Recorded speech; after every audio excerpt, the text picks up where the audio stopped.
नमस्कार, मी Mugdha Lonkar. Swift and lift media group प्रस्तुत उद्योग यशोगाथा, संघर्षाचा शिखर, यशाचा आदर्श, को-पॉवर्ड बाय प्राइम टायकूनच्या पुढच्या भागात तुमचं स्वागत आहे. एखाद्या व्यक्तीने घर घेतलं की ते सजवणं हे खरंच खूप चॅलेंजिंग असतं आणि तिथेच महत्वाचा रोल प्ले करतो तो म्हणजे एक इंटिरियर डिझायनर. आणि ह्याच प्रवासाविषयी गप्पा मारायला आज आपल्यासोबत आलेले आहेत north आर्किटेक्टचे Vinayak Manmode. Hello sir, तुमचं आमच्या नमस्कार. कार्यक्रमात खूप स्वागत आहे. सगळ्यात आधी तुमची शैक्षणिक किंवा कौटुंबिक बॅकग्राऊंड जाणून घ्यायला आम्हाला खूप आवडेल. अ, या कौटुंबिक बॅकग्राऊंडमध्ये ॲक्च्युली आमची परिस्थिती थोडीशी हलाखीची होती. आईनेच आम्हाला सगळं मोठं केलेलं होतं. वडिलांना थोडंसं दारूचं व्यसन असल्यामुळं आम्ही शिक्षण पूर्ण करू शकत नव्हतो. पण तरीसुद्धा त्या परिस्थितीमध्ये आपणच शिकायचं, आपणच पुढे जायचं, या हिशोबाने आम्ही आमची जर्नी चालू केलेली होती. त्यामुळे 7वी पासून 10वी पर्यंत आम्ही कसा प्रवास केला, शाळेमध्ये शिकायचं, नंतर संध्याकाळी काम करायचं. मग असं करता करता आम्ही कॉलेज पण आमचं तसंच कंप्लीट केलं, की सकाळी दिवसामध्ये आपण नोकरी करायचं, कॉलेज करायचं, दुपारी आपण शिक्षण पूर्ण करायचं आणि संध्याकाळी परत लायब्ररीसाठी जायचं, कारण पुस्तकांचे पैसे नव्हते. बरोबर. मग असं करता करता आम्ही आमचं डिप्लोमापर्यंत इंटिरियरचं कंप्लीट केलं आणि त्यानंतरची मग आपली पुढची जर्नी सुरू झाली. मग आर्किटेक्ट किंवा इंटिरियर डिझायनिंगचा बिझनेस सुरू करायचं कसं डोक्यात आलं? त्याचे ॲक्च्युली मूळ जे पाहिलं ना, तर बेसिकली आम्ही सुतार समाजामध्ये येतो. तर छत्रपती शिवाजी महाराजांनी जे आपल्याला भारताबद्दल ठरवून दिलेले होते, त्यातल्या सुतारी कामाला आपल्याला थोडंसं अजून एक ॲडव्हान्स स्टेजमध्ये न्यायची इच्छा होते. मग ते करण्यासाठी मग आम्ही हा इंटिरियर यासाठी कोर्स घेतला, की त्यामध्ये आपल्याला लोकांना ज्यावेळेस आपण घर डिझाईन करून देतोय, त्यामुळे आपलं जे काही परंपरागत सगळं फील्ड चालू आहे, त्याला थोडंसं आपल्याला एक स्टेप पुढे फॉरवर्ड करायचं आहे. मग त्या बरोबर. उद्देशाने आम्ही इंटिरियर चूज केलेलं होतं. ओके. मग आता इंटिरियर तुम्ही जेव्हा चूज केलं, साधारण किती म्हणजे बरंच शिक्षण त्याला घ्यायला लागलं असेल. तुमचं नक्की शिक्षण कसं तुम्ही पूर्ण केलं आणि काय म्हणजे कोणती डिग्री घेतलीत तुम्ही? मी पहिले सिव्हिलचं काम केलं होतं. सिव्हिल केल्यानंतर आम्ही इंटिरियरमध्ये मला काही नामांकित पुण्यामध्ये आम्ही जे आर्किटेक्ट्स आहेत त्यांच्यावर आम्ही कामाचा जॉब चालू केलं होतं. पण त्यामध्ये असं लक्षात आलं की सिव्हिलचं फील्ड हे खूप वास्ट आहे. या वास्ट फील्डमध्ये आपण आर्किटेक्चर पण एक काही पर्सेंटेजमध्ये भाग येतो. मग आर्किटेक्चरमध्ये आपण ज्यावेळेस सुरुवात करतो त्यावेळेला असं लक्षात येतं की इंटिरियर पण त्यातला काही एक छोटा पार्ट आहे. मग आपल्याला ज्यावेळेस आपण बिझनेसमध्ये उतरतो त्यावेळेला तुमचे एक निश पॉईंट किंवा एक USP आपल्याला ठरवावा लागेल. मग हा निश पॉईंट आपल्याला कुठे मिळेल, की त्यामध्ये आपल्याला परंपरागत होण्यासाठी, कारण जी आपली शैक्षणिक पद्धती आहे त्याच्यामध्ये थिअरॉटिकल आणि प्रॅक्टिकल याच्यामध्ये जमीन आसमानाचा फरक आहे. बरोबर. मग हा निश पॉईंट घेताना आम्ही ज्या आर्किटेक्ट बरोबर काम करतोय, आम्ही कॉलेजला पण तेच सेम शिक्षण घेतोय, त्यामुळे मग तो कुठेतरी बॅलन्स करताना आम्हाला त्याची सवय लागून गेली होती, की आपण थिअरॉटिकल डिपेंड न राहता एखादा कुठलाही आपण युट्यूबला व्हिडिओ पाहिला, एखादा लेख पाहिला, तो प्रॅक्टिकल याच्यामध्ये किती फ्रुटफुल होतोय हे पण क्रॉस चेक करणं आपल्याला गरजेचं आहे. मग हे निश पॉईंट घेताना आम्ही आर्किटेक्ट बरोबर काम करत होतो, त्यावेळेला त्यांचा एक्सपिरियन्स आम्ही शेअर करत होतो, त्यांच्याबरोबर इंटरलॉक डायलॉग करत होतो. मग असं करता करता तो आमचा बेस इंटिरियरचा एक बेस बनून गेला आणि त्या पोस्टमध्ये आम्ही डेव्हलप करत गेलो. महाराष्ट्रात जनरली लोकांची मेंटॅलिटी नोकरी करण्याकडे आहे. मग त्या काळामध्ये तुम्ही नोकरीकडे न वळता बिझनेस सुरू करावा असं तुम्हाला वाटलं, तुम्ही सुरू केला, तर त्यावेळेला तुम्ही कोणकोणते अडचणींचा सामना केलात? ॲक्च्युली आता to be very honest with you, आम्ही ज्यावेळेस चालू केलेलं होतं, की म्हणजे टुडे आय एम 49. तर ह्या ज्यावेळेला आम्ही चालू केलं होतं त्यावेळेला थोडासा पुण्यामध्ये पण कॉस्मोपॉलिटन झाल्यामुळे थोडासा गुजराती मारवाड्यांचा ह्या फील्डमध्ये पण थोडासा टच जास्त आहे. टच, हो. आणि मग त्यामुळे ज्यावेळेस आपण पावलं उचलतो त्यावेळेला आपल्याकडे एकतर बॅकग्राऊंड काही नव्हतं. गॉडफादर कोणी नसल्यामुळे जे आपण शिकलोय त्यालाच आपल्याला एक एक स्टेप पुढे न्यायचं आहे. मग बरोबर. जेवढे आपण पूर्ण फील्डमध्ये जेवढे एक्सपिरियन्स घेतलेले आहेत ते एक्सपिरियन्स आपण रिअलाइज केल्यानंतर काही गोष्टींसाठी असं वाटत होतं की ह्या सगळ्या कॅटेगरीमध्ये इंटिरियर ही थोडीशी ट्रेंड अशी आहे ना, की थोडंसं प्रीमियम कॅटेगरीमध्ये जाते. बरोबर. पण इंटिरियर हा जो पार्ट आहे हा मध्यमवर्गीयांसाठी पण आहे. मग ह्याच्यामध्ये काही आपण अफोर्डेबल घरं आपण प्रोव्हाइड करू शकतो का? की प्रत्येकाचे एक स्वप्न असतं. ते स्वप्न आपण पाहताना की माझं घर पूर्ण होत आहे. पण त्या घरासाठी मग आम्ही ज्यावेळेस तळमळीने काम करतो, हे घर पूर्ण व्हावं, त्यावेळेला आपण आपलं घर आहे या पद्धतीने आपण त्यांची सर्व्हिस देतो. पण ते घर पूर्ण झाल्यानंतर ज्यावेळेनंतर आम्हाला पूर्ण वाटतं की अरे कोणाचं तरी स्वप्न पूर्ण झालंय. ह्या स्वप्न करण्यात ही जी भावना असते ना, ही भावना खूप मनाला टच करून जाते. बरोबर. आणि ते आपुलकीची भावना. आपुलकीची भावना आहे. आणि त्या भावनेपोटी मग आम्ही प्रत्येक गोष्ट डेव्हलप करत गेलो, की हा इथं प्रॉब्लेम आहे. मग आम्ही ज्यावेळेस वॉकिंग करतो, की एखादा माणसाचा फ्लॅट घर डिझाईन करायचा आहे. मग त्यांची सुरुवातीला आम्ही जाऊन लाईफस्टाईल चेक करतो, की तुमची लाईफस्टाईल कशी आहे, ट्रेंडिंग कसं आहे, तुम्ही घरातलं किचन कसं ठेवताय, तुमचं मंदिराची राहण्याची पद्धत कशी आहे, मंदिर कसं वापरतो आपण, बसून करायचंय, उभं राहून करायचंय, तुमच्या घरी आजी आहेत का, किंवा एखाद्या घरी आता पेट्सचं एक फॅशन आहे. हो. मग पेट्समध्ये आपण समजा तुमच्याकडे एखादा डॉगी असेल, डॉगीला आपण कसं सांभाळतोय, कॅट असेल, त्या कॅटचं आपल्याला काय सांगून करावं लागेल. मग ह्याच्यामध्ये पण फर्निचर डिझाईन करताना ह्या छोट्या छोट्या गोष्टी मॅटर करतात. बरोबर. आणि मग ह्या ज्यावेळेस तुमच्या वापरामध्ये येतात ते आपण अपग्रेड करून देतो, मग त्यामध्ये ज्यावेळेस त्यांचं ते चेहऱ्यावरती स्माइल येतं ना, ते आपल्याला कुठेतरी वाटतं की हेच आपलं अवॉर्ड आहे, जॉब सॅटिस्फॅक्शन. Job satisfaction. बरोबर. नाही, हे तर सर्व्हिस प्रोव्हाइड म्हणजे ते आपण समोरच्याच्या मनातलं समजून घेऊन हे काम करावं लागतं, अगदीच मान्य आहे. पण जेव्हा तुम्ही हा बिझनेस नॉर्थ आर्किटेक्ट्स हे सुरू केलं त्यावेळेला तुम्हाला कोणकोणत्या अडचणींचा सामना करावा लागला? तर त्यामध्ये मेन चॅलेंज होतं ना, की त्यावेळेला आपल्याकडे जॉब प्रोफाईल व्यवस्थित स्ट्रॉंग नव्हती. परत आपण आधीचे जे काम केलेलं आहे ते पूर्ण सर्व्हिस ओरिएंटेड केलेलं आहे, की आपण एक जॉब बरोबर. करत होतो आणि त्या जॉबमध्ये हे ना आपण प्रोजेक्ट केलेले आहेत. पण हे प्रोजेक्ट करताना ज्यावेळेस आता सुरुवातीला आपण ज्यावेळेस पाय टाकलं या फील्डमध्ये, त्यावेळेला असं लक्षात आलं की आपल्याकडे क्लायंट्स पाहिजे. क्लायंटला आपण कसं अचीव्ह करणार? बरोबर. मग सुरुवातीला मग क्लायंट्स नाहीये, पण मार्केटिंगचं आपलं तेवढं जे मार्केट करतो आपण, की ॲडव्हर्टायझिंग म्हणूयात किंवा मार्केटिंग म्हणूयात, यासाठी आपल्याकडे पाठबळ नव्हतं. किंवा जे आम्ही मटेरियल्स प्रोव्हाइड करतो, की टिंबर मार्केटमध्ये जायचं आहे, ते मटेरियल आपल्याला प्रोव्हाइड करायचं आहे, तिथं आपलं लिंकिंग लागलेलं नाहीये. हम्म. मग ह्या शून्यातून सुरुवात करताना मेन चॅलेंजेस आपल्याला होता, की मार्केट पूर्ण आपल्यासाठी कम्प्लिटली नवीन आहे. जॉब आपण ज्यावेळेस करत असतो त्यावेळेला बॅकएंडमध्ये तुमच्याकडे पूर्ण ऍक्टिव्हिटी सगळ्या होत असतात, बाय डिफॉल्ट होत बरोबर. असतात, कारण टीम वर्क असतं ते. टीम वर्क असतं. पण ज्यावेळेला आपण सुरुवात करतो त्यावेळेला तुम्हाला कस्टमरशी बोलावं लागतं, तुम्हाला टीमशी बोलावं लागतं, तुम्हाला वेंडरशी बोलावं लागतं, यांचा परत कॅश फ्लो मेंटेन करावा लागतो. ह्या सगळ्या जे होत्या ह्या सगळ्यात माझ्याकडे दृष्टीने चॅलेंजेस होते. बरोबर. पूर्ण पुण्यामध्ये सुद्धा की बिहारी आहेत, आसाममधून लोक आलेली आहेत, राजस्थानी आहेत, गुजराती लोक काम करतात आहे. या सगळ्यांना आपण प्रत्येकाशी इंडिव्हिज्युअली आपण ओळख करून घेतली, की हा या पद्धतीने आपण काम करणार आहोत.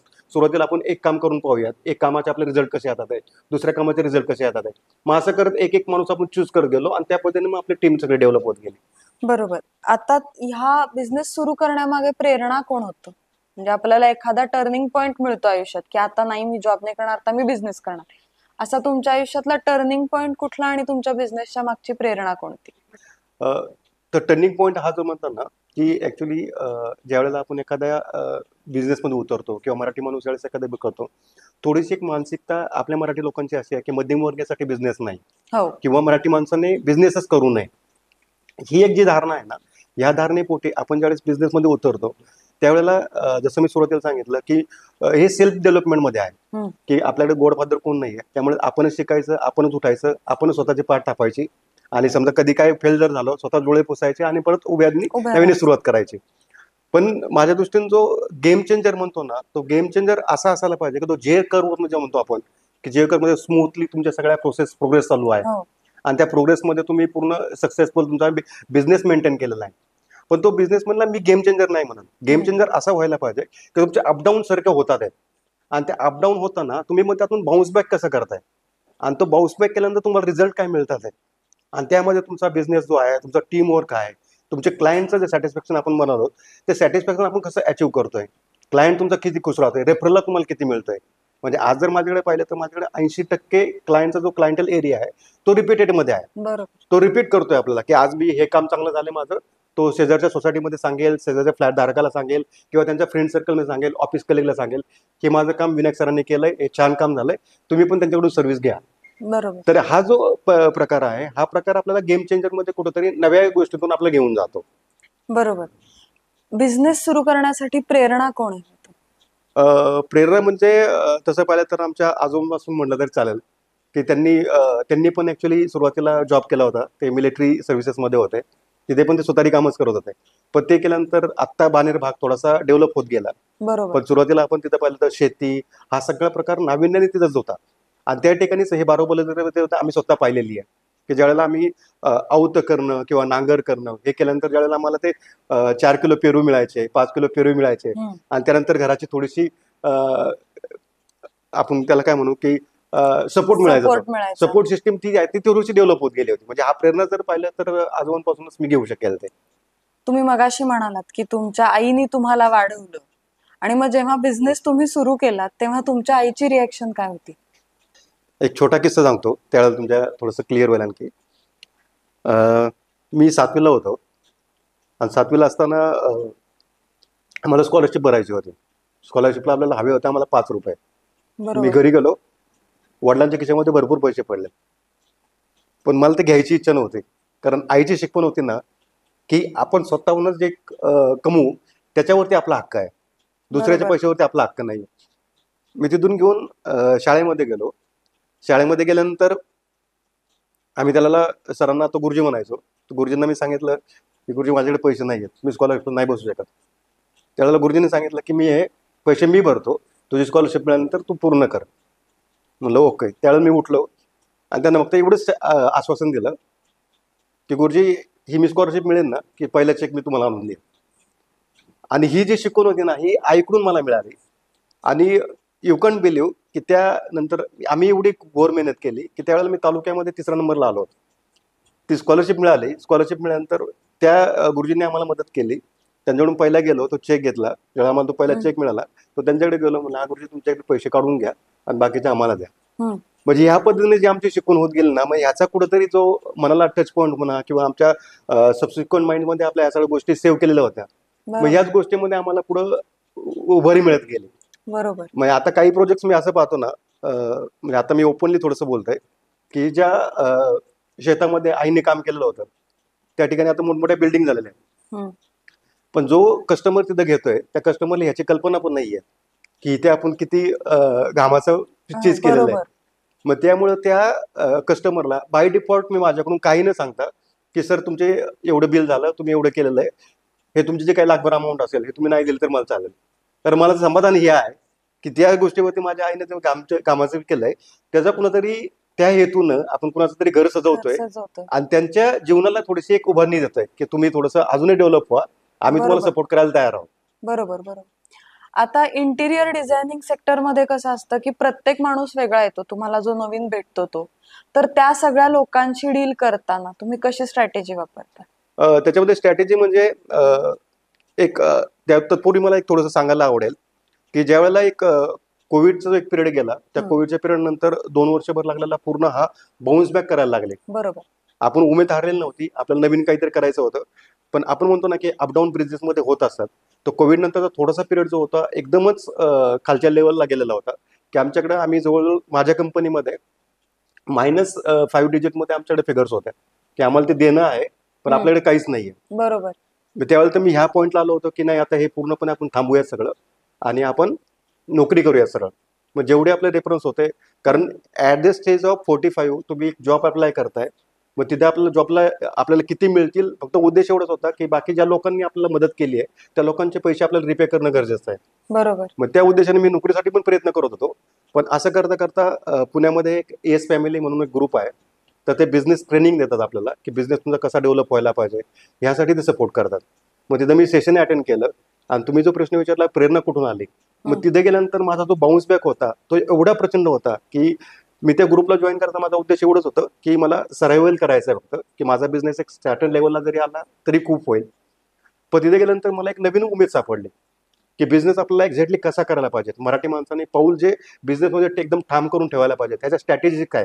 मग बरोबर. ह्या स्ट्रॅटेजीमध्ये मग आपण कुठं चुकलो की आपल्याला कुठल्या चुकल्याचं आपल्या रेक्टिफाय करावं लागतील. रेक्टिफाय करताना कुठल्या स्ट्रॅटेजीने आपल्याला करायला पाहिजे. मग त्या स्ट्रॅटेजी आपल्याला माहिती झाल्या. क्लायंट गेन कसे करायचे आपल्याला माहिती झाले. त्या सिस्टीम आपण ज्या साईट अपडेट करताना साईट आपण अपडेट करायला सिस्टीम कशा लावल्या, टीम कशी डेव्हलप व्हायला पाहिजे. मग टीम डेव्हलप करताना मग रेफरल कशी यायला पाहिजे, मार्केटिंग. मग ह्या प्रत्येक स्ट्रॅटेजीमध्ये ज्यावेळेस आम्ही वापरत घेतल्या ना, म्हणजे ज्यावेळेला मी सेशनला जात होतो त्यावेळेला मी आईकडून ₹50 घेतले होते की आई मला सेशनला जायचं, मला ₹50 दे. ₹15 जायला, ₹15 यायला आणि मध्ये ₹10-20 आपल्या वडापाव खायला लागतील म्हणून ते बरोबर. ₹50 घेतले. त्याच्यामध्ये सेशन अटेंड केलं आणि त्या वर्षभराच्या पिरियडमध्ये मी त्या ₹50 वरती माझा बिझनेस मी 5 CR पर्यंत नेऊन ठेवला. म्हणजे आज जो वर्षभराला जी डेव्हलपमेंट प्रोसेस आहे थँक्स टू येस फॅमिली. बरोबर. आता तुम्ही जसा कोरोनाचा विषय काढलातच की तुम्ही म्हणालात कारण कोरोनामध्ये सगळंच बंद पडलं होतं, तर ते त्याच्यातून तुम्ही आता सांगितलं की तिथून तुम्हाला प्रेरणा मिळाली आणि तुम्ही बाउन्स बॅक केलं. मग कोरोना नंतरचा असा कुठला प्रोजेक्ट होता की जो तुम्ही केलात आणि त्याच्यानंतर तुम्हाला पुढचे प्रोजेक्ट मिळत गेले? कोरोनानंतर म्हणजे कोरोनानंतर थोडासा 1 वर्षभराचा पिरियड थोडासा टफ होता. म्हणजे छोटी मोठी कामं चालूच होती. जो टर्नओव्हर झाला तो आम्ही एक बालेवाडी हाय स्ट्रीटला मी एक ऑफिस केलं होतं. ते जवळ 1500 फुटाचं ऑफिस होतं. ते आम्हाला 45 डेजमध्ये संपवायचं होतं. तो ॲक्च्युली माझ्या दृष्टीने चॅलेंज होता. ॲक्च्युली त्यांनी जी क्लायंटने आम्हाला जी फिगर सांगितलेली आहे ती फिगर, तो डेज आणि त्या साईटवरती असणारं काम ह्याचा जो गणित बसायला पाहिजे ते गणित बसतच नव्हतं. पण आपल्याला काहीतरी काम हवं आहे आणि काहीतरी करून दाखवायचं आहे म्हणून मी तो प्रोजेक्ट घेतला. रिव्हर्स कॅल्क्युलेशन केले. 25 लाखाचा प्रोजेक्ट आहे. रिव्हर्स कॅल्क्युलेशन केलं की आपल्याला किती पैसे मिळायला हवेत. त्यानंतर टीमला बरोबर घेतलं. त्यांना सांगितलं इथपर्यंत आपण सपोर्ट केलेला आहे, तर आता ही फिगर तुम्हाला मिळेल, ह्याच्यावरतीच आपल्याला काम करायचं आहे, मग यानंतर आपण पुढं विचार करूयात. मग ते काम पूर्ण सक्सेसफुल झालं. 45 दिवसापूर्वी हँडओव्हर केलं. मग त्यानंतर मग ऑफिसेस मिळत गेली, मग फ्लॅट्स मिळत गेले आणि मग तिथून आपली चालना सुरू झाली. बरोबर. आता या सगळ्या ह्याच्यामध्ये, या सगळ्या प्रवासामध्ये तुम्हाला खूप वेगवेगळी लोक भेटली असतील की कारण इंटिरियर डिझायनिंग हे सर्व्हिस प्रोव्हाइडिंग आहे. मग त्या लोकांशी तुम्ही जेव्हा बोलता किंवा त्या लोकांची स्वप्न तुम्ही पूर्ण करता तेव्हा तुम्हाला कसा अनुभव येतो? अनुभव ऍक्च्युली शब्दात मांडता येण्यासारखा नाहीये, पण ते एक समाधान जे असतं ना, ते खूप एक वेगळ्याच लेवलचं घेऊन जातं. म्हणजे एक बिझनेस डील करणं तुम्ही वेगळं पडतं आणि त्यानंतर समोरच्या माणसावरती जे समाधान आपल्याला दिसतं, त्या समाधानाची आपल्याला कुठे अशी ठोकताळ किंवा त्याची अकाउंटेबिलिटी काहीच नाही. बरोबर. पण तो रेफरन्स आपल्याला जिथं मिळतो ना, की तो माणूस स्वतःहून विचार करतो, की ह्या ग्रहस्थाचं काम तुम्हाला करायचं आहे आणि तोच फोर्स लावतो. तोच बऱ्याच वेळेला, तर काही वेळेला एक्सपिरियन्स असे आले, की जे क्लायंट आहेत ते क्लायंटच त्यांच्याबरोबर डील फायनल करतात आहे आणि मला सांगतात आहे, की विनायक सर हे काम डील झालंय, तुम्ही उद्यापासून काम चालू करा. बरोबर. आणि स्ट्रॅटेजी जर आपण जर पाहिल्या तर सुरुवातीला ज्यावेळेस आमच्याकडे येतो, जे आता जसं मी एस-पी-एम-एलचा उल्लेख केला, रवी प्रकाश सर किंवा श्वेता मॅडम, तर ह्यांच्यामध्ये त्यांनी एक स्ट्रॅटेजी ठरवलेली आहे, की त्यांना मी स्पेस रिपोर्ट म्हणतो. Space report is the indicate for space for S for space, P for profile, A for aesthetic, C for creativity आणि ई फॉर इकॉनॉमिकल, याचा तो शॉर्ट फॉर्म आहे. बरोबर. मग आम्ही ज्या वेळेला एखाद्या क्लायंटची माझ्याकडे इन्क्वायरी येते, मग त्यावेळेला साईटवरती जाऊन मी किंवा माझ्या टीममधला कोण जो माणूस असेल तो साईटवरती जातो, तो व्हिजिट करतो. व्हिजिट केल्यानंतर तुमची स्पेसची आयडेंटिटी किती आहे, स्पेसमध्ये तुमच्या रिक्वायरमेंट्स किती आहे, तुमची लाईफस्टाईल कशी आहे, मग ह्या पद्धतीने आम्ही एक रिपोर्ट तयार करतो. त्या रिपोर्टमध्ये तुमची प्रोफाईल कशी आहे, तुमची टेस्ट कशी आहे, तुमचं बजेट किती अलाउड करतंय, मग ह्या पद्धतीने आम्ही एक रिपोर्ट तयार करतो. त्या रिपोर्टमध्ये आपल्याला पूर्ण क्लॅरिटी येऊन जाते. मग त्यानंतर फॉर्मली आम्ही काही डिस्कशन्स करून त्याच्यात लेआउट घेऊन त्या वहिनींशी बोलून, की तुमच्या घरामध्ये तुम्हाला किचन कसं हवं आहे, बरोबर. तुम्हाला किचन आधी केलेली आहे आपण ती दाखवली, त्यांच्या व्हिडिओज आपण शेअर केल्या. मग अशा पद्धतीने त्यांच्या आवडीनिवडी सहमत करून, त्यांच्या घरामध्ये मुलं असतील त्यांनी मुलांचा थोडासा फीडबॅक घेऊन, मग त्या पद्धतीने आपलं पुढचं घर डेव्हलप होत असतं. बरोबर. आता सगळेच चांगले लोक भेटतात असं नाही. काही वेळेला असेही असतात की आपण कितीही त्यांच्या मनाप्रमाणे काम केलं तरी त्यांना ते पटेलच असं नाही. मग जेव्हा असे सिच्युएशन्स येतात की तुम्ही काम तरी केलेलं आहे, पण समोरचा माणूस काहीतरी त्याच्यातनं काढायच्या म्हणून काहीतरी शंका कुशंका काढतोय आणि नाही आम्हाला हे बदलून द्या, नाही तर आम्हाला पैसे आम्ही देणार नाही वगैरे, अशा सिच्युएशन्स येतात तेव्हा त्या कशा हँडल करतात? नाही मॅडम, काय होतं, की हा प्रकार म्हणजे 100त असं 1-2 लोक होतात ते. पण क्लायंटचं कसं आहे, क्लायंटचा तो एक अधिकार आहे, की तुम्ही जे काय डिटेलिंग करणार आहात ते डिटेलिंग तुम्ही आम्हाला समजून सांगा. पण एका स्टेजपर्यंत ते ठीक आहे. मग एखाद्या वेळेला अशी सिच्युएशन येते, की त्यांना आपल्याला उत्तर देणं थोडंसं अवघड जातं, की टेक्निकली पण आपण त्यांना एक्सप्लेन केलेलं आहे, की हा डिटेल असं नाही असा असतो, किंवा आपण 3D मध्ये असं दाखवलेलं आहे, कलर कॉम्बिनेशन असं नाही होत आहे. एंड ऑफ द डे मी एक अशी स्वतःची तयारी करून घेतली, की ठीक आहे, हे आता मी सांगितलेलं आहे हे माझ्यापर्यंत योग्य होतं, तुम्हाला जर वाटतं, कारण शेवटी काय होतं यामध्ये, की घरामध्ये शेवटी क्लायंट वापरणार जो आहे, एंड युजर जो आहे, तो नेहमीच बरोबर असतो. तो म्हटला हे बरोबर आहे, तो बरोबर आहे, हे म्हटलं चूक आहे, तो चूक आहे. कारण डील करणार दोघंच आहेत, याच्यामध्ये स्टँडर्डायझेशन असं काहीच नाही. मग त्यावेळेला तो जर म्हणत असेल की हे बरोबर आहे, तर ठीक आहे, ओके. मग सेकंड स्टेजला मी एक असा स्टँड घेतो, ठीक आहे सर, तुम्हाला कसं पाहिजे तुम्ही सांगा, आम्ही तसं करून देऊ. मग हा स्टँड घेतल्यामुळे काय होतं, काम थोडंसं सोपं होतं आणि त्या माणसांना त्यांनी जे मागितलंय ते त्यांना मिळाले, त्याच्यामुळे ते सॅटिस्फॅक्शन आहेत. कारण शेवटी कसं डिबेट हा होणारच आहे. तो चांगल्या प्रोजेक्टमध्ये पण होतो, बॅड प्रोजेक्टमध्ये पण होणारच, त्याला काही दुसरा अपवाद नाही. बरोबर. पण त्यामध्ये असा एक स्टँड पॉईंट आपला असायला पाहिजे, की तुम्ही सांगा आम्हाला कसं घर हवंय, तसं आपण डिझाईन करून देऊ. बरोबर. आता राहण्याचे किंवा घरांचे सुद्धा ट्रेंड्स बदलत आहेत आफ्टर कोविड. कारण कोविड नंतर वर्क फ्रॉम होम सुरू झालं आणि मग त्याच्यामध्ये आलं की नाही नाही आता वर्क फ्रॉम होम साठी पण वेगळी जागा पाहिजे घरामध्ये, मग ती डेकोरेट करणं असं वगैरे सगळे प्रकार सुरू झालेले आहेत. मग नवीन ट्रेंडशी कसं तुम्ही जुळवून घेता? नवीन ट्रेंड म्हणजे आता बऱ्यापैकी आता आम्हाला स्टडी करावा लागतो, की मार्केटमध्ये जाऊन नवीन मटेरियल्स पाहणं, किंवा आमचे जे कलिग्स आहेत, जसं आता आपण पॉडकास्ट आपण बोलतोय, तसं सेम आम्ही काही डेव्हलप आम्ही इंटेरियर डिझायनर करतो, जे आम्हाला सिनियर आहेत, किंवा काही बिझनेस टायकून्स आहेत, की बिझनेस टायकून बरोबर करताना, की सर मी हा प्रोजेक्ट चालू करतोय, हा थोडासा माझ्या दृष्टीनं प्रीमियम कॅटेगरीमध्ये जातोय, पण मला थोडंसं कॅश फ्लो कसं मेंटेन करायचं हे तुम्ही मला गाईड करा. बरोबर. किंवा काही मित्र परिवार असा आहे की ज्यांच्याबरोबर आम्ही 15-15-20 वर्ष कनेक्टेडमध्ये आहोत, की मग त्यांना आपण फोन केलं, की राहुलला सांगितलं, राहुल हा असा माझा प्रोजेक्ट येतोय, पण याच्यामध्ये मला थोडीशी मदत हवी आहे. हा थोडासा माझ्या स्टाईलपेक्षा आउट ऑफ बॉक्स प्रोजेक्ट जातोय. हम्म.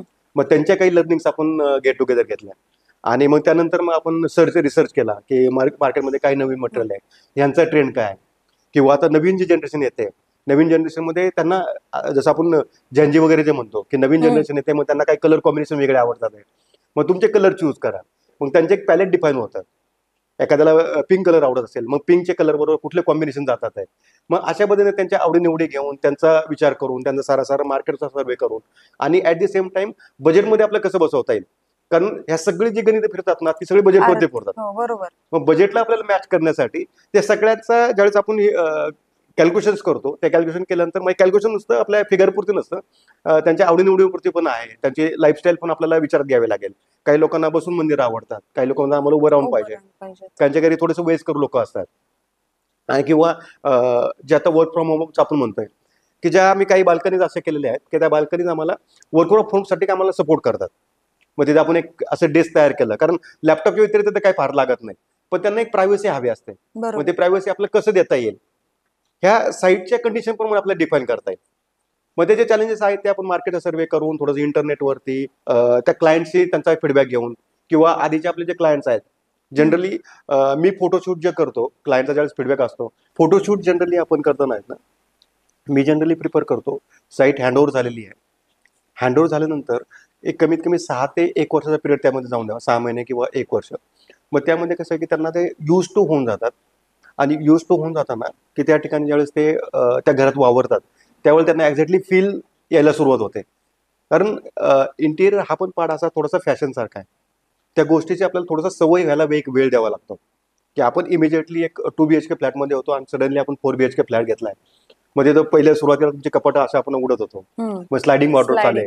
मग मंदिर जे होतं, मंदिर आपण तिकडे साईज छोटी होती की ते आता आपण व्यवस्थित प्रशस्त मंदिर केलेली आहे. टीव्ही रूम सेपरेट आउट केली आहे, मग टीव्ही मध्ये रिलॅक्सेशन तुमचं वेगळं होऊन जातं. मग टेरेस केली आहे, टेरेसमध्ये मग आपल्याला तुळशी वृंदावन लागतं, तुळशी वृंदावनसाठी आपण जागा केली आहे. पण तो जो फ्लो असतो ना, ह्या कुणालाही म्हणजे एक न्यूली मॅरिड कपल असू द्या किंवा एक 25-30 वर्ष झालेला, मग त्यांनाही ती सवय व्हायला एक थोडासा वेळ लागतो. बरोबर. आणि मग त्यावेळेला थोडंसं एक आपण ऑनेस्ट ओपिनियन म्हणू ना, की ते ऑनेस्ट ओपिनियन आपल्याला 1 वर्षानंतर कळतं. बरोबर.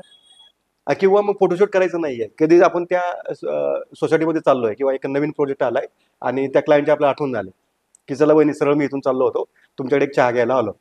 मग चहा घेता घेता मग त्यांना विचारलं की आपण तो टॉयलेटचा डिटेल असा केला होता, किंवा फर्निचर डिटेल तुमच्या साईटसाठी आपण एक इनोव्हेटिव्ह आयडिया काढली होती की अशा पद्धतीने केलं चालेल.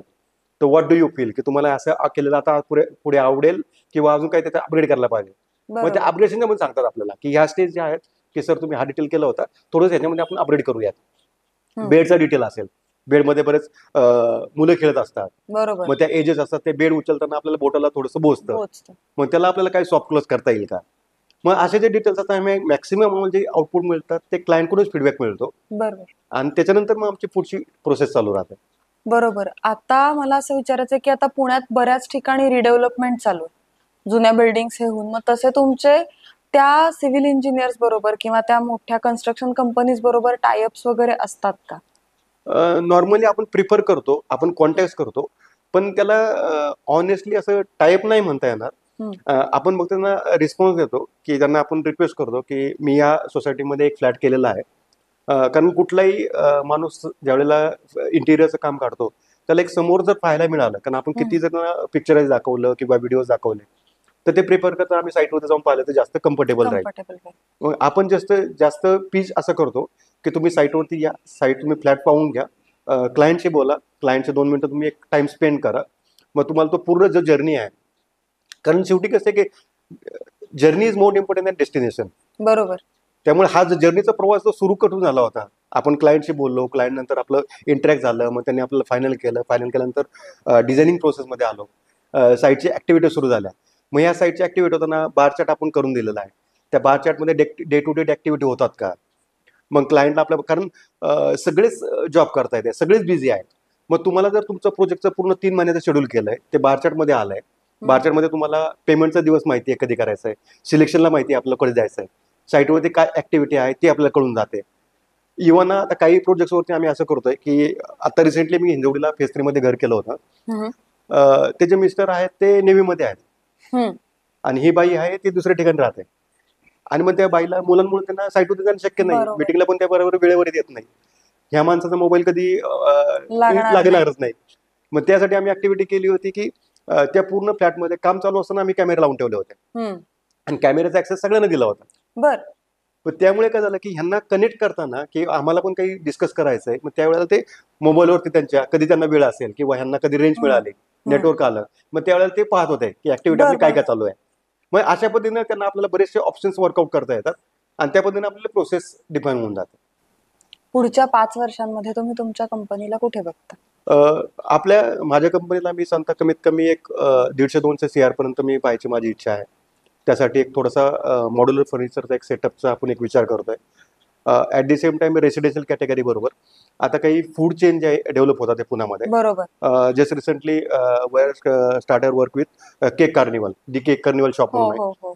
तर त्यांच्या आता काही ज्या ब्रँचेस असतील त्या आपण डेव्हलप करायला घेत आहे. सँडविच बर एक्सप्रेसवाले आहेत बर. आणि ह्याच्यामध्ये असं जे हॉटेल इंडस्ट्री आहे की ह्यांना फ्रँचायझी मॉडेल जास्त लागतात. बरोबर. तर ती एक आपण एक व्हर्टिकल जे आहे ते एक ओपन करतोय.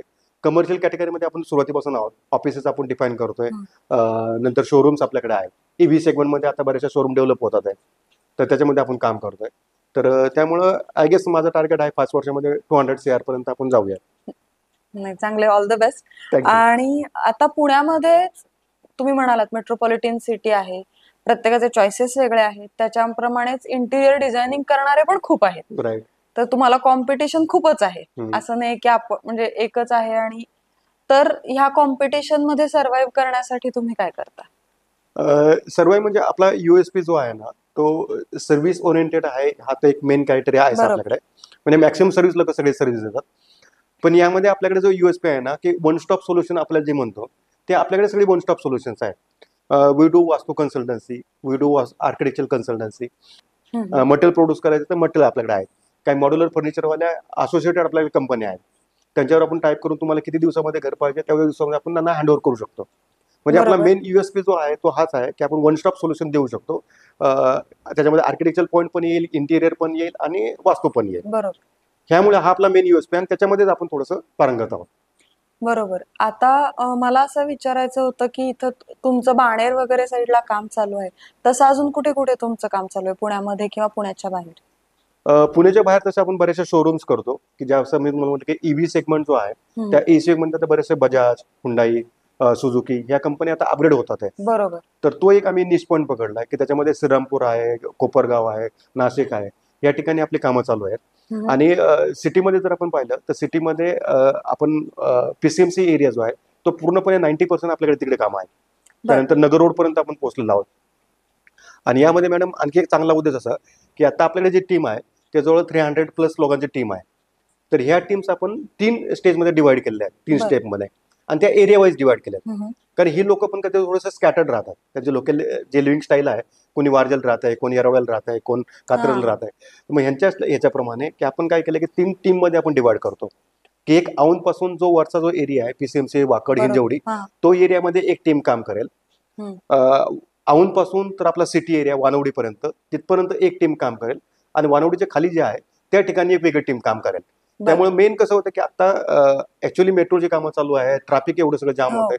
त्यामुळे मेन जो ट्रॅव्हलिंगचा जो डिस्टन्स आहे तो जेवढा कमी होईल तेवढं थोडंसं आउटपुट जास्त मिळेल. या बरोबर. उद्देशाने तो प्लॅन केलेला नाही, आहे. इनोव्हेटिव्ह आहे आणि चांगलं आहे ते. आता जुन्या कन्स्ट्रक्शन्स मध्ये पण लोक रिनोव्हेशन रिनोव्हेशन करतात, ते जास्ती सोपं असतं का नवीन फ्लॅटला इंटेरियर करणं जास्ती सोपं असतं? नवीन फ्लॅटला थोडंसं सोपं आहे असं म्हणायला लागेल, कारण थोडीशी वॅकंट प्लेट असते. हम्म. त्या वॅकंट प्लेटवरती डिझाईन करणं, कॅनव्हास डिझाईन करणं थोडंसं सोपं जातं. बर. जुने याच्यामध्ये थोडंसं काय होतं की ॲझम्पशन करून काही गोष्टी कराव्या लागतात. कारण का बरोबर. एखादं स्ट्रक्चर समजा 20 वर्षापूर्वीचं जुनं आहे, हम्म. त्याच्यामध्ये ॲझम्पशन आपण करून चालतो ह्या भिंतीची ही स्टाईल असेल, प्लंबिंग तुमचं जे आहे ते लोखंडी केलंय, CPVC केलेलं आहे, आपल्याला माहित नसतं. काही चॅलेंजेस पण येतात की अँटिसिपेट करून आपण चालतो त्यामुळे. पण तुमच्या प्रश्नाचं सर्व उत्तर म्हटलं तर नवीन फ्लॅटमध्ये आपल्याला थोडंसं सोपं पडतं. बरोबर. मग जुन्या फ्लॅटमध्ये तुम्ही म्हणालात की अँटिसिपेशन करून जावं लागतं, तसे अजून काय काय वेगळे चॅलेंजेस येतात? कारण पुण्यामध्ये बरेच बिल्डिंग्स जुन्या आहेत पण तरीही लोक ते रिडेव्हलपमेंटला न देता आहे ते फ्लॅट्स कंटिन्यू करणं प्रेफर करतात, राईट. ते नवीन करून घेतात. मग त्या ह्याच्यामध्ये काय चॅलेंजेस येतात? त्या चॅलेंजमध्ये सगळ्यात मोठा जो चॅलेंज म्हटलं ना आपण की ज्या ठिकाणी लोक राहतात आहे त्या ठिकाणी सुरुवातीला फक्त पुणे पेठांमध्येच मर्यादित होतं. हम्म. पण आता पूर्ण पुणे सिटीमध्ये असा एक नियम झालाय की तुम्ही दुपारी 2 ते 4 काम बंद ठेवायचं. सकाळी 9 ते 10 वाजता काम चालू होतं. त्यामुळे तो आणि संध्याकाळचा जो पिरियड आहे 2 ते 4 बंद झाला आपलं, परत 4 ते 6 पर्यंत मॅक्सिमम काम करता येतं. हम्म. त्यामुळे थोडासा तो प्रोजेक्ट जो आहे तो लेंदी होऊन जातो. बरोबर. प्रोजेक्ट लेंदी झाल्यामुळे आणि कसं की ह्या लोकांना जे लेबर काम करतात त्यांचे मिनिमम 12 तासाची ड्युटी असते, त्यांना 6 तासाचं आउटपुट मिळतंय. मग जो प्रोजेक्ट आपण एक्सपेक्टेड केला असतो 3 महिन्यामध्ये संपायला पाहिजे, तो 6 महिने लागतात, 4 महिने लागतात आणि थोडासा तो डिले होऊन जातो. तर तो एक बरोबर. मेन चॅलेंज आहे. आणि ऍट द सेम टाइम मग बाकीच्या लोकांना आहेत ते की त्यांना पण आपल्याला सफर करावं लागतं. मग हम्म. त्यामध्ये आता काही ठिकाणी आम्ही असा एक प्लॅन करतोय की दिवाळीच्या वेळेला तर आम्ही आमच्या क्लायंटसाठी गिफ्ट देतोच. हम्म. पण आता काही सोसायटी आम्ही असं चालू केलंय की सपोज मी एक 704 नंबरचा फ्लॅट करतोय हम्म. आणि 705 वाले पण थोडेसे डिस्टर्ब होणारच आहेत. हम्म. आमची साईट सुरू झाली की त्यांना आम्ही एक गिफ्ट पोहोचवतो की आमच्यामुळे तुम्हाला थोडासा त्रास सहन करावा लागेल, प्लीज बेअर विथ अस. पण ते त्यामुळे काय होतं की पुढचं काम थोडंसं सोपं होऊन जातं. बरोबर. म्हणजे आपण क्लायंटला तर क्लायंट खुश करतो, पण त्याच्या शेजारी असतो तो पण खुश होतो. पण त्याच्या पुढे पण काही एखादं छोटं काम जर निघालं तो प्रिफर आपल्याला करतो की सर तुम्ही बरोबर. आमचं काम करून द्या. बरोबर. बरोबर. ऍक्च्युली हे सगळ्यांनी करायला पाहिजे. आता बरेचसे नवीन इंटेरियर डिझायनर्स आपापला बिझनेस सुरू करतात, कारण आपण रस्त्याने जातानाही बघतो की खूप छोटे छोटे ऑफिसेस असतात इंटेरियर डिझायनर्सचे, जे नवीन आहेत, त्यांना स्वतःचा बिझनेस सुरू करायचा आहे. तर त्यांना तुम्ही काय सजेशन द्याल? अं, म्हणजे हा प्रश्न थोडासा गिमिकी आहे. सजेशन मध्ये त्यांना थोडंसं काय होईल की जे आता नवीन जी मी जनरेशन पाहतोय ना, हम्म. ती थोडंसं ऑफिस टाकण्यासाठी घाई करतात. बरोबर. एक इनफ एक्सपिरियन्स घेतल्यानंतर, इनफ एक्सपिरियन्स म्हणण्यापेक्षा बोथ दी वेज की क्लायंट तुम्हाला जज करणं पण खूप इझी नाहीये. ते थोडंसं गिमिकी आहे की क्लायंट कसं होतं की जो आपण एबीसीडी कॅटेगरी डिफाईन करतो क्लायंटची, हम्म. हम्म. तर त्यामध्ये जर एचा क्लायंट तुमचा डी मध्ये कधी जाईल, डी चा क्लायंट कधी ए मध्ये जाईल, बी मध्ये येईल, ते आपल्याला माहित नसतं.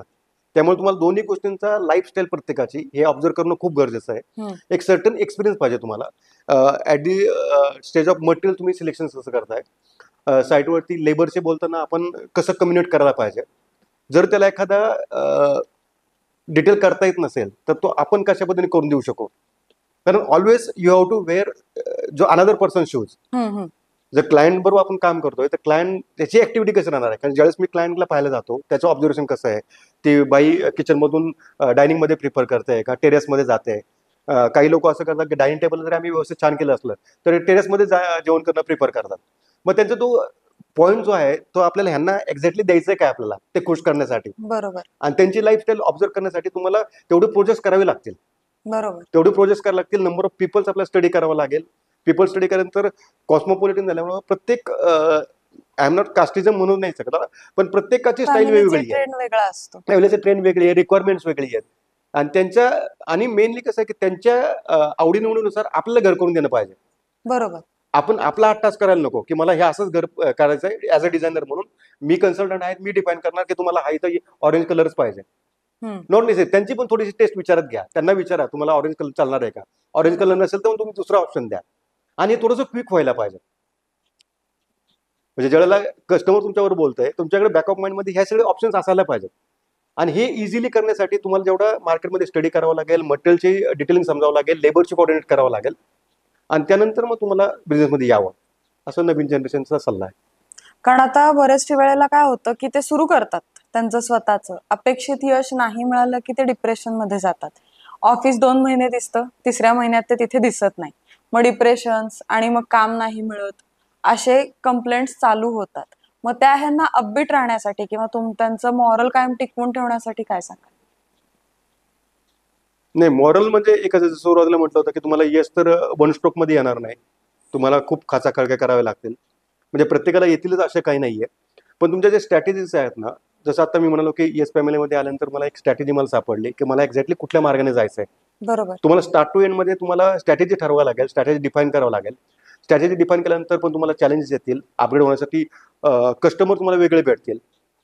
तुम्हाला तुमचा इंटिरियरचा जो रोल आहे तो अशा पद्धतीने फिट करायचा आहे की माझ्यामुळे कुणाचं नुकसान नको व्हायला आणि मी कुणाचे फुकटचे पैसे घेणार नाही. बरोबर.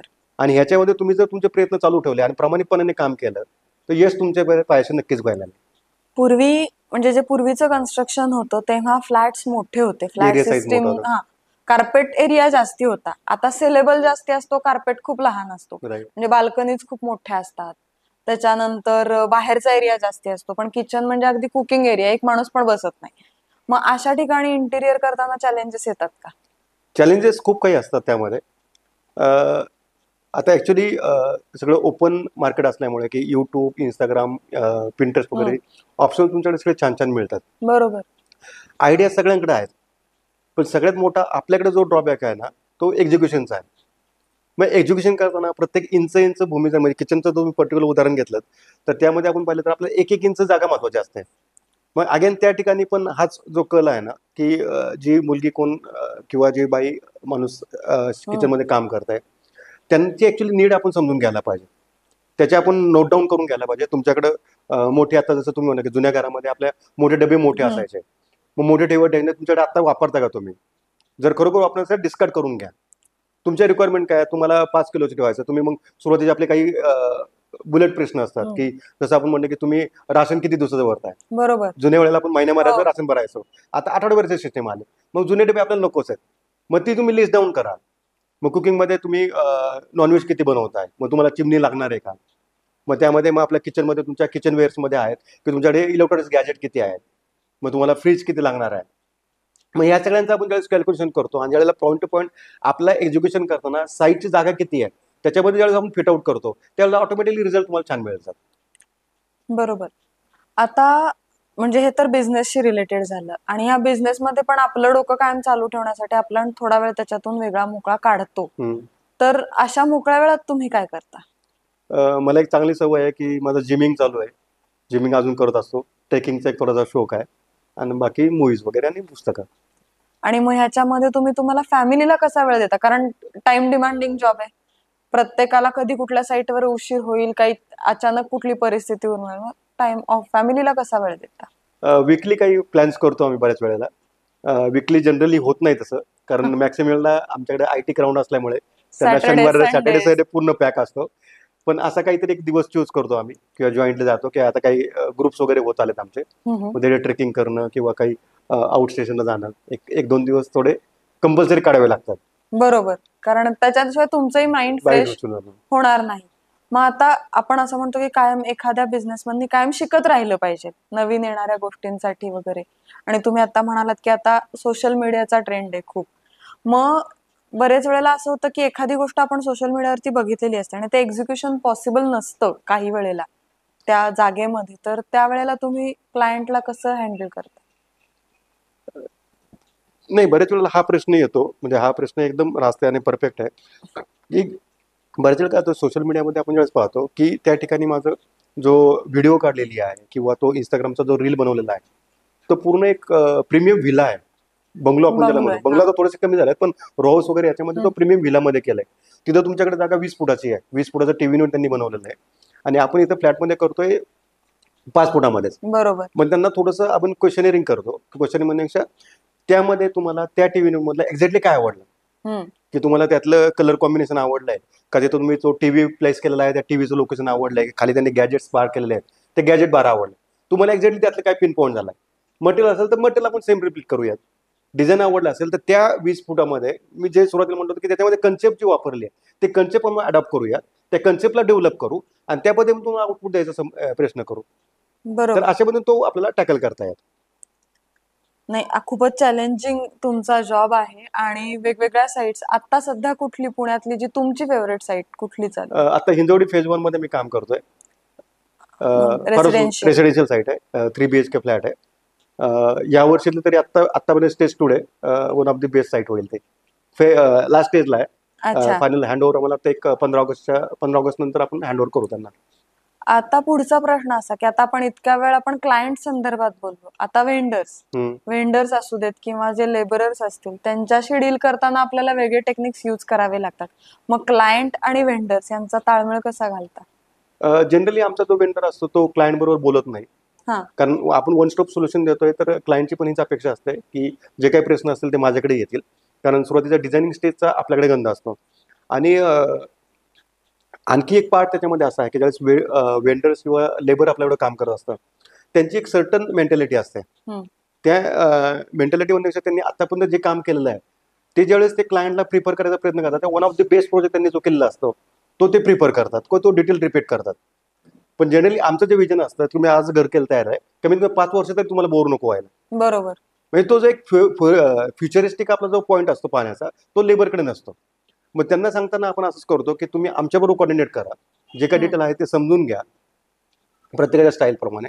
आणि आता आम्ही एक ह्या 4-5 महिन्यामध्ये एक स्टाईल पण अशी अडॉप्ट केलेली आहे की त्यांना एक आपण दिवसाचा टार्गेट देतो की तुम्हाला ह्या दिवसामध्ये हा प्रोजेक्ट करायचा आहे, ह्या दिवसभरामध्ये तुम्ही प्रोजेक्ट केला तर तुम्हाला अवॉर्ड्स मिळतील. त्यांना एक रिवॉर्ड्स देतो आपण की हे तुम्हाला एवढी अमाऊंट मिळेल, पण त्याच्यापेक्षा कमी झाला तर आम्ही तुम्हाला आणखी पैसे देऊ, आणि जर जास्त डिले झाला तर मग पेनल्टी चार्ज लावू. बरोबर. मग त्यामुळे विन विन सिच्युएशनमध्ये ते काम आपल्याला आउटपुट तेवढं मिळून जातं. बरोबर. बरोबर. ऍक्च्युली स्ट्रॅटेजी सगळ्याच अपकमिंग इंटिरियर डिझायनर्सनी पण फॉलो Follow केली करणे. पाहिजे, कारण बरेच वेळेला आपण काम सुरू करतो आणि ते इतकं डिले होत जातं की करणाराही बोर होतो, करून घेणाराही बोर होतो. सर, तुम्ही आमच्या इथे आलात आणि खूप छान माहिती सांगितलीत. तुमचा Thank you. प्रवास खूप छान एलॅबोरेट केलात आणि इन्स्पायरिंग आहे तुमचा प्रवास. आणि माझं म्हणणं असं आहे की जे नवीन इंटेरियर डिझायनर्स आहेत त्यांनी नक्की ह्याच्यातल्या ज्या छोट्या छोट्या बारीक गोष्टी आहेत त्या नक्की जाणून घ्याव्यात आणि त्या एक्झिक्यूट करताना वापराव्यात, ज्याचा तुम्हालाही फायदा होईल. Thank you sir. Thank you so much. Thank you. हे एक आमच्याकडून तुम्हाला छोटंसं